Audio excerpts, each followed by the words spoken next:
हमने 2 साइकिल कुल 1500 रुपए में खरीदी, उसने एक साइकिल 20% हानि पर बेची और दूसरी साइकिल 20% लाभ पर बेची। यदि दोनों साइकिल का विक्रय मूल्य समान है तो दोनों का अलग अलग क्रिया मूल्य क्या होगा। तो जब भी सवाल करो तो यहाँ फर्स्ट और यहाँ डाल दो बेटा सेकंड, ठीक है बेटा। अब यहाँ पे डालो सीपी, सीपी कहते हैं किसके लिए, क्रिया मूल्य के लिए। यहाँ डाल दो प्रॉफिट एंड लॉस, मतलब कि दोनों चीज डाल दो, यहाँ प्रॉफिट भी और लॉस भी। और यहाँ डाल दो बेटा एसपी, एसपी कहते हैं किसके लिए, सेलिंग प्राइस के, किसे कहते हैं बेटा, सेलिंग प्राइस के, ठीक है भाई। अब यहाँ पे क्या करना है, जैसे आपकी पहली जो वैल्यू है वो कितनी है, 20% हानि, तो 20% जो हानि है उसको 20% हानि का क्या बनाओगे बेटा, पहले यहाँ कर देते हैं 20% हानि का क्या बनाओगे, पहले फ्रैक्शन वैल्यू। तो इसकी 20% हानि फ्रैक्शन वैल्यू का मतलब हो गया 20/100, मतलब कि ये होगा 1/5, ठीक है। तो ये आपकी जो है हानि है, ये हानि का मतलब है, और ये जो आपका क्या है, ये सीपी है, ठीक है बेटा।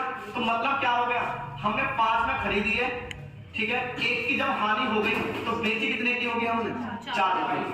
अगली वैल्यू है हमारी दूसरी साइकिल, दूसरी कौन सी, ये वाली, वो 20% किस पे है, लाभ पर, तो 20/100, तो आपकी वैल्यू आ गई 1/5 आ गई। तो इसका मतलब ये है, ये आपका लाभ है और ये हमारा क्या है, ये हमारा क्रिया है, मतलब कि सीपी है।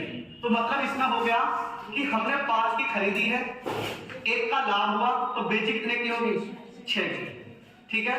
फिर सवाल ये कह रहा है बच्चे, सवाल ये कह रहा है कि दोनों साइकिलों का विक्रय मूल्य क्या है, समान है। दोनों साइकिलों का विक्रय मतलब कि सेलिंग प्राइस क्या है, समान।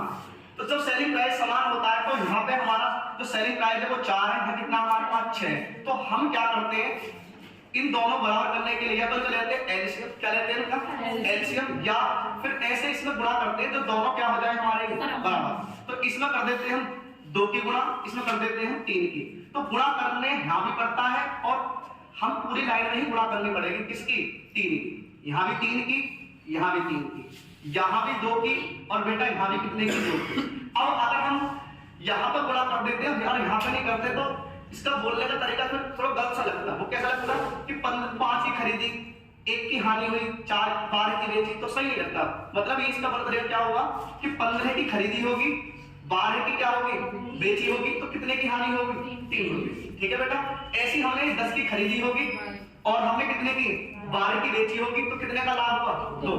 अब भर्ती बोर्ड ने क्या बोला हमको, राहुल ने 2 साइकिल क्या खरीदी 1500, तो 1500 रुपए की जो वैल्यू है वो किसकी है, वो दोनों साइकिल कौन, एक तो 5 दिया 15 है और 5 दूनी 10, तो ये 1500 जो वैल्यू है किसकी है, इन दोनों की। तो 15 और 10 कितना होता है 25, तो 25 से क्या बार भाग गया, 6 बार, 25 छिक्का 150, 60 आ गया।